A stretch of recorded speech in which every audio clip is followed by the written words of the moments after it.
cá estou eu novamente no parque, sem o que eu precisava para gravar esse vídeo, que no caso é meu microfone, eu esqueci. Espero que dê certo. Da outra vez eu gravei aqui e deu certo. Vamos ver agora. Temos ventania hoje, então vou prender o meu cabelo. Olá pessoas, como vocês estão? Eu me chamo Gabriele. Caso você esteja conhecendo o meu canal por esse vídeo, seja bem-vindo. Hoje eu queria fazer um pouco uma recapitulação e falar um pouco sobre isso que está no título do vídeo, então você já sabe. Mas primeiro eu queria falar que eu não estou postando muito porque tenho vivido dias corridos, dias cheios, e tem sido dias bons dias e alguns dias difíceis. Porém, eu tenho tido, sim, tempo livre para fazer várias coisas. Só que eu tenho também postado mais, comecei a postar mais conteúdo no Instagram. E as pessoas têm me notado um pouco por lá, recitando poesias e tal. Então, tava dando mais atenção pra isso. Tô até desacostumada a gravar vídeo longo. Tô meio sem jeito de estar gravando esse vídeo. Será que eu ainda sei falar? Será que eu ainda conheço muitas palavras? Mas tem sido dias bons, eu tenho tido tempo livre, mas não é nem tanto por eu estar fazendo essas outras coisas que eu não tô postando aqui, e sim porque muitas das vezes no meu tempo livre eu estou mergulhada em sentimentos. Eu sou muito sensível e sinto tudo com muita intensidade, mesmo quando não tem nada de muito grande acontecendo na minha vida. Então, na maior parte das vezes, quando eu tenho um tempo disponível e não tenho nada para fazer efetivamente, eu estou sentindo os sentimentos que eu preciso sentir para digerir e conseguir ficar tranquila, sem ansiedade, sem angústia.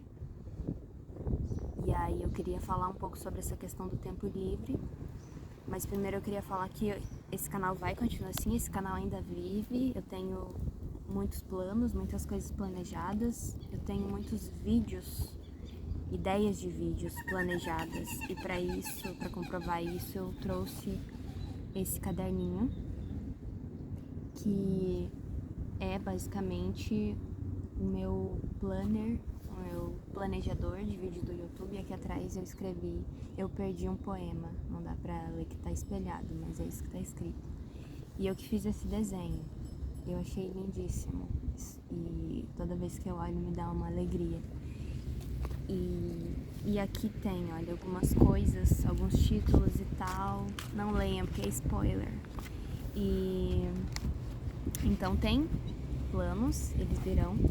Mas eu queria mostrar esse livro também porque, para começar a falar sobre tempo livre, esse caderninho é um exemplo de uma coisa que eu tinha há bastante tempo, que eu tenho há bastante tempo. Eu comprei ele em 2019, com a intenção de desenhar nele. Só que ele é pontilhado, assim, branco. E eu não queria um caderno assim, eu queria um caderno com as folhas amareladas e tal. E eu não achei num preço acessível na época, e aí eu comprei esse, e aí eu não gostei. E aí parte da minha desculpa pra não desenhar foi de que, não gostei das folhas do caderno. E aí ele ficou meio abandonado por um longo tempo. Eu usei ele um pouco na universidade pra anotar algumas coisas, mas sempre ficou meio lá, sem propósito. Ó, achei a página aqui que tá escrito Planejamento YouTube. Ficou lá meio sem propósito, ele não tinha nada aqui, né, na capa e na contracapa, era só a folha, o papel cru. E aí eu olhava pra ele, eu não sabia como decorar ele, que desenho fazer. E aí era uma coisa sem propósito lá. Nossa, olha a caixa, que linda. E aí, isso me frustrava um pouco, me angustiava. Não só por conta do caderno, mas porque tudo na minha vida era assim, ou quase tudo. Tudo que eu iniciava ou cadernos que eu comprava, eu não achava um propósito para essas coisas e eu vivia sem muita perspectiva de vida. E isso era uma das minhas maiores angústias, mais profundas. E isso é até pouco tempo, não faz muito tempo que eu passei a viver grandes mudanças na minha vida. Mas esse caderno era meio que um exemplo físico de como eu estava levando minha vida. Olha a analogia, né, que eu tô fazendo, mas eu acho que faz sentido. Então, olhar para esse caderno me angustiava e eu ficava, mas será que eu não vou achar um propósito para ele? E pensei até em descartar e tal, mas acabei não descartando. E aí, quando eu passei a viver grandes mudanças na minha vida, no ano passado, eu comecei a fazer várias coisas, né? Uma das coisas foi o canal, que a principal coisa, na verdade, foi eu começar a fazer arte e postar essa arte. E a primeira plataforma foi aqui no YouTube, né? Então, foi uma coisa que eu iniciei e que eu estou dando continuidade, mas que eu só estou conseguindo fazer isso porque algo se alterou na minha vida. Um sentimento geral de esperança voltou para minha vida. E antes era o contrário, era muita desesperança, falta de perspectiva, angústia. E isso se deu por várias coisas, né? Condições e tal que possibilitaram o encerramento de uma situação da minha vida que estava me fazendo muito mal. E aí eu comecei a achar propósito para as coisas, para minha vida, principalmente, e para tudo que me cerca. Então, não tem mais um caderno que alguém possa me dar na minha mão que eu não vou preencher ele com coisas que tenham significado, sabe? Eu tenho escrito muitas coisas e esse caderno ficou como planejamento do YouTube. E agora ter ele me alegra. E aí, continuando nesse assunto de propósito e despropósito, eu queria falar sobre tempo livre. Será que nós, seres humanos, temos verdadeiramente tempo livre à nossa disposição? E eu trago essa reflexão provocada por um vídeo que eu assisti há bastante tempo, que eu tô deixando na descrição, que fala sobre o texto denominado Tempo Livre de um filósofo, dentre outras coisas, de um filósofo alemão chamado Theodor Adorno. Tempo Livre foi uma conferência proferida por ele em 1969. E olha que nome bonito, né? Theodor Adorno. Eu queria me chamar Adorno, o sobrenome é Adorno. Que coisa linda, né? Só isso já dá um propósito para a vida da pessoa, vocês não acham? Ter um sobrenome bonito. E esse texto, ele é analisado nesse vídeo que eu mencionei por esse outro youtuber, que, se eu não me engano, se chama Glauber. É um vídeo muito interessante, ele faz uma análise bem minuciosa do texto e eu não conhecia esse texto antes de assistir o vídeo e aí ontem eu li o texto para poder gravar esse vídeo. E a discussão trazida pelo Adorno basicamente é de que a questão do tempo livre na nossa sociedade, e ele analisa isso a partir da época dele, né? Lá nos anos 70, quando ele escreve esse texto, em 1969, então no século passado, um fenômeno que já era observado há bastante tempo pelos filósofos, mas que ele traz nesse texto e ele afirma coisas como o tempo livre que nós temos, supostamente, né, os seres humanos, ele está, na verdade, já, quando ele escreve o texto, acorrentado ao seu oposto, que é o trabalho, né? Nós somos uma sociedade ainda dominada e controlada pelo trabalho, né? Os nossos corpos, a nossa vida segue o propósito de trabalhar. Então, ele afirma principalmente que nós não temos tempo livre verdadeiramente, porque não é simples um ser humano sair, né, do seu trabalho, um lugar ali que ele está condicionado a ser produtivo, a ser otimizado, né, ter a sua performance otimizada para ser capaz de produzir o máximo possível. Não é simples que a gente saia desse espaço e então vire a chave e imediatamente se sinta impelido a pensar em si mesmo, a planejar sua vida, a encontrar prazer nas coisas pessoais. E isso se dá porque ficamos condicionados por essa lógica do trabalho, de hiperprodutividade. E então ali dentro do nosso espaço de trabalho a gente precisa seguir normas, regras, né? E a norma geral é de que sejamos seres controlados, seres concentrados, produtivos, neutros, né, do mundo exterior para render ali no trabalho. E aí você tem o seu tempo livre e nele você pode fazer outras coisas e tal. Só que nós somos consumidos, né, pelo trabalho.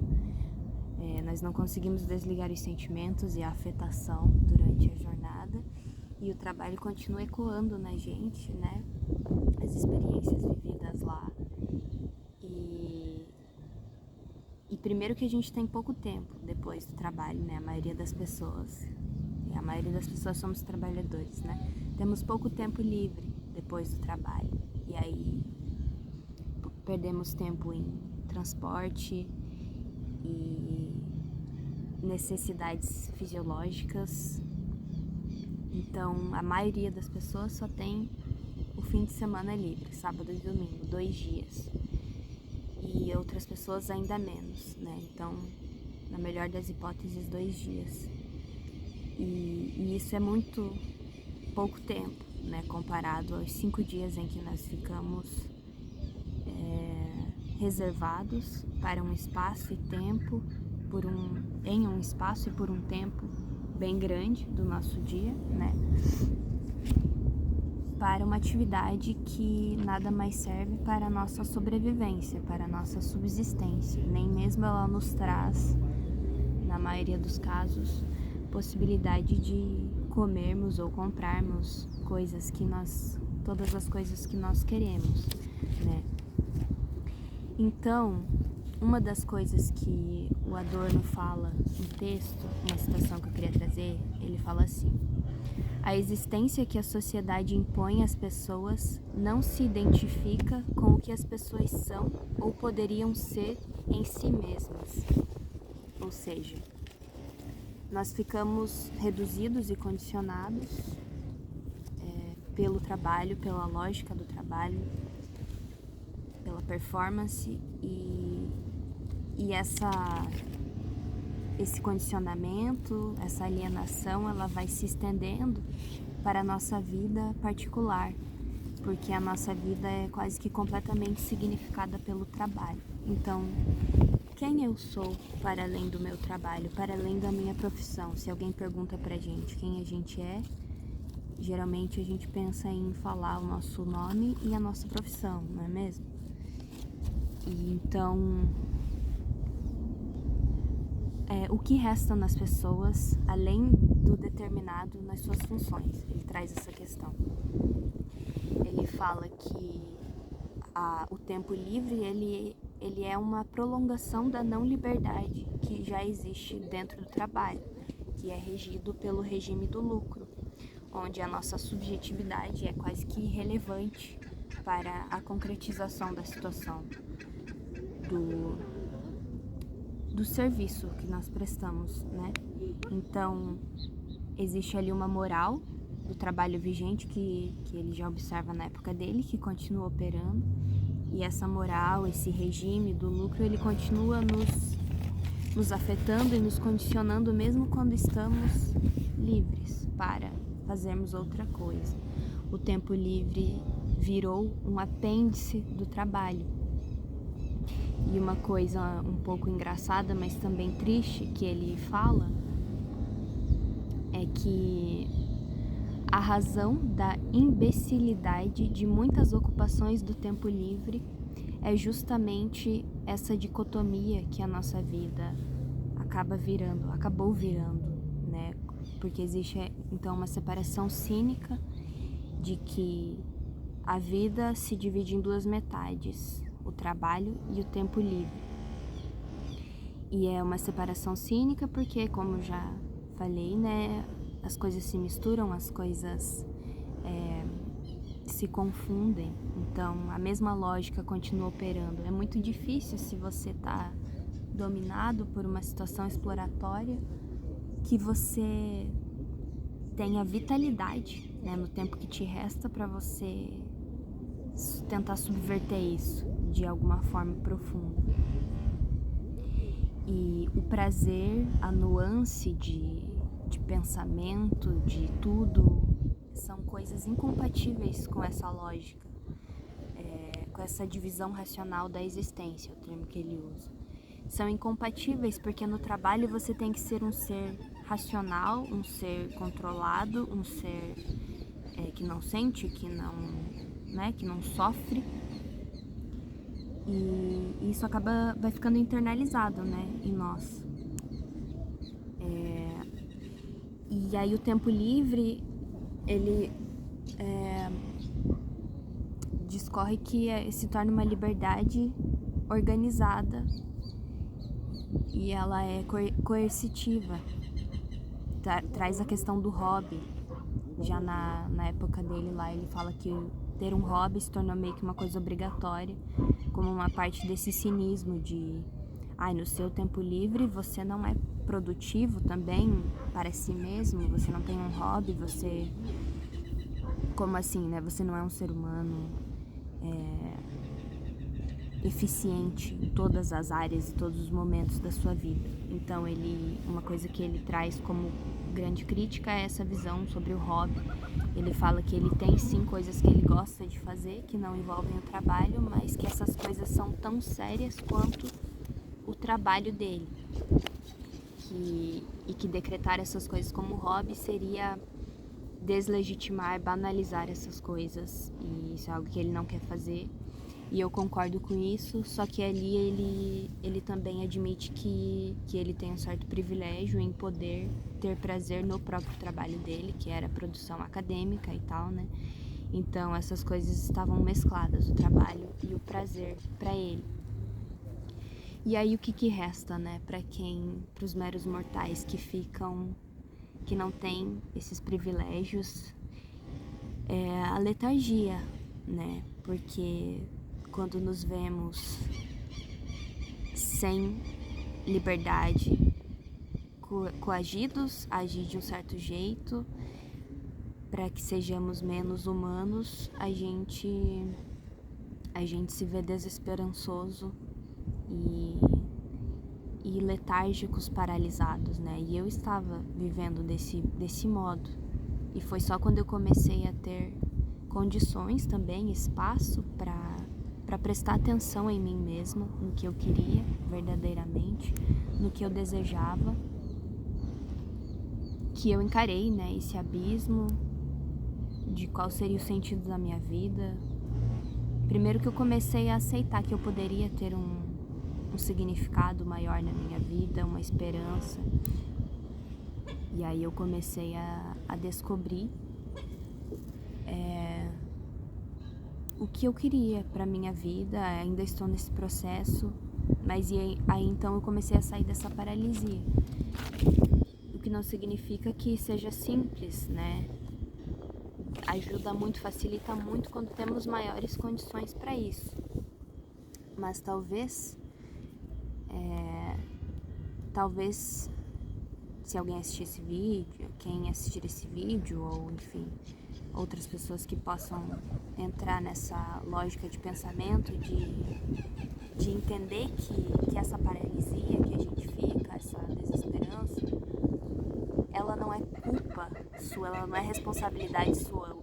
A sua incapacidade, a sua inabilidade de concretizar coisas talvez que você começa, ou ir atrás de coisas que você deseja, ou ao menos nem entender coisas, o que você quer, o que você deseja, ficar nessa confusão, nesse sentimento de estar perdido, de nossa, eu não sei o que eu quero, o que eu gosto de fazer, eu não tenho um hobby, eu não tenho um propósito pra minha vida, então o que me resta a não ser ficar ali em uma ocupação imbecil, como o Adorno coloca, né? Se não ficar viciado no celular, fazendo nada que vai me trazer alguma satisfação profunda mesmo, e será só um alívio temporário, muito temporário, e às vezes piora, né, a angústia. Então, talvez entender que isso não é responsabilidade sua, não é porque você é uma pessoa preguiçosa ou incapaz ou sem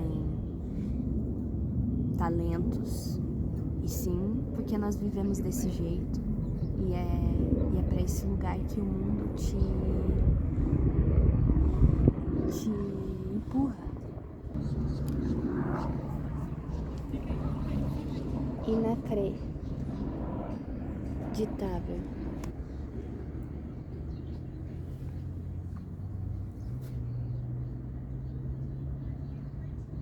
Eu e a capivara.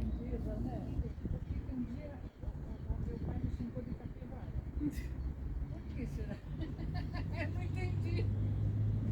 O que elas fazem de mal, você sabe? Ah, eu não sei. Olha lá que bonitinho. Voltando, por ficarmos sem autonomia na nossa vida. Tô fazendo aqui algumas simplificações, não tô muito feliz com o meu desenrolar do raciocínio, mas o vídeo já tá longo também, então para uma análise muito mais bem feita, assistam o vídeo que eu tô deixando na descrição. Então, ficamos sem autonomia, e quando o ser humano fica sem autonomia, gera-se o tédio e desesperança e tal. E o que mais, né, poderia vir se você passa a viver de uma forma mecanicizada, automatizada, porque na maioria das vezes aquilo com que trabalhamos nem se relaciona com alguma coisa que nós remotamente gostamos, né? Então, como que você vai conseguir achar prazer ou significado na sua vida se o único tempo livre que você tem, você acaba passando sofrendo, se lamentando porque você está infeliz, você está cansado, né? O Adorno fala que o tédio é o reflexo do cinza objetivo. Que frase bonita, né? E triste também. Então, ficamos todos com cinza objetivo, impotentes, paralisados, esse sentimento de impotência, né, de achar que você não consegue, que você não tem aptidões, habilidades para fazer algo maior com a sua vida, fazer algo do tamanho da sua vida para a sua vida, entende? Algo do seu tamanho e não algo fragmentário, algo reduzido, algo repetitivo. Uma coisa que ele traz também que eu quero mencionar é que também no tempo livre essa dificuldade em vivê-lo para você mesmo, ao invés de ficar preso, né, nesse sofrimento, é de que o trabalho, né, a mecanicização e tal, ela nos leva para um lugar de renúncia à fantasia. Então, nós acabamos perdendo a capacidade de imaginação, de imaginar. E sem fantasia fica muito difícil de imaginar outras realidades, outros mundos. E aí a gente se vê desamparado, até mesmo no tempo livre. E isso é também muito revoltante porque tempo livre é um direito humano, como ele coloca no texto. Não é, ou não deveria ser, um privilégio. tempo verdadeiramente livre. Então, há essa renúncia à fantasia e de antemão o que poderia ser prazeroso é amputado e passa a ser visto com desfeita, como se, não, eu nem quero isso, nem quero me divertir, nem quero fazer tal coisa, porque isso já foi enraizado na sua moral, no seu julgamento, de que aquilo não é bem visto pela lógica coercitiva. Então são destruídas a nossa capacidade criativa e a nossa produtividade no sentido de criatividade. Então, como é, né, que a gente vai sair desse lugar de estagnação? E eu falei aqui mais ou menos pouco como eu saí desse lugar de estagnação, não sei se ficou bem claro, mas eu acho que o que é importante em primeiro lugar é acolher essa ideia de que não é responsabilidade sua, toda essa dificuldade em progredir em coisas que você gosta, que você deseja, ou entender coisas que você deseja. Só que ele termina o texto de uma forma otimista, de que as pessoas não estão completamente dominadas ainda por essa lógica e que em vezes ainda surgem exemplos de autonomia, de resistência dos seres humanos a essa lógica.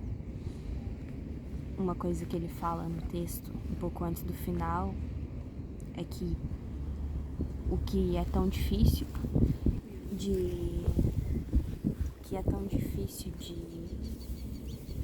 de alterar nas nossas vidas, nesses momentos de desesperança, ele fala que as pessoas pressentem surdamente quão difícil seria para elas mudar o que pesa nos seus ombros. Então, ficar, né, em fugas, em vícios e tal, não só vícios na internet, mas outros são paliativos, né? Outras coisas são paliativos para não ter que encarar esse abismo que nós surdamente pressentimos ser muito difícil. De fato é muito difícil mesmo. Mas não é impossível. Nada é impossível enquanto você estiver vivo. E outra coisa que eu queria falar é que também ir por esse sentido, por esse caminho de resistir, né, essa lógica coercitiva, e que é um ato de resistência, que é um ato de amor, e um ato de amor é um ato de resistência, né? Todo ato de amor é um ato de resistência, porque a nossa sociedade, o nosso mundo nos distancia do amor, nos empurra na direção contrária ao amor. E eu falo de amor próprio, amor à vida, amor ao próximo e não amor romântico. O mundo nos vende o amor romântico, mas ele é uma farsa, né? Essa romantização e tal das relações, num geral, da forma que é vendida. E o verdadeiro amor a gente pode encontrar em outros lugares, em muitos lugares. E insistir nessa de olhar para si mesmo, prestar atenção em si mesmo, ir atrás da sua vida, tentar tomar as rédeas da sua vida, é uma resistência, é um ato de amor. E o mundo precisa de amor, você precisa de amor. E eu queria só deixar como um adendo que a gente precisa querer acreditar que a nossa vida tem valor, para além daquilo que é imposto, daquilo que é dito que a nossa vida vale. A nossa vida vale muito mais do que aquilo que nós podemos produzir. O nosso valor não deveria jamais ser ditado por isso. Isso é muito violento, né? Então, talvez a primeira coisa que você possa pensar seja: a minha vida tem valor. Repita isso comigo. A minha vida tem valor. E tente acreditar nisso verdadeiramente. Porque foi só quando eu passei a acreditar nisso que eu consegui achar um propósito pra minha vida. E talvez alguém que assista esse vídeo se sinta impelido a ouvir essas palavras. Até o próximo vídeo.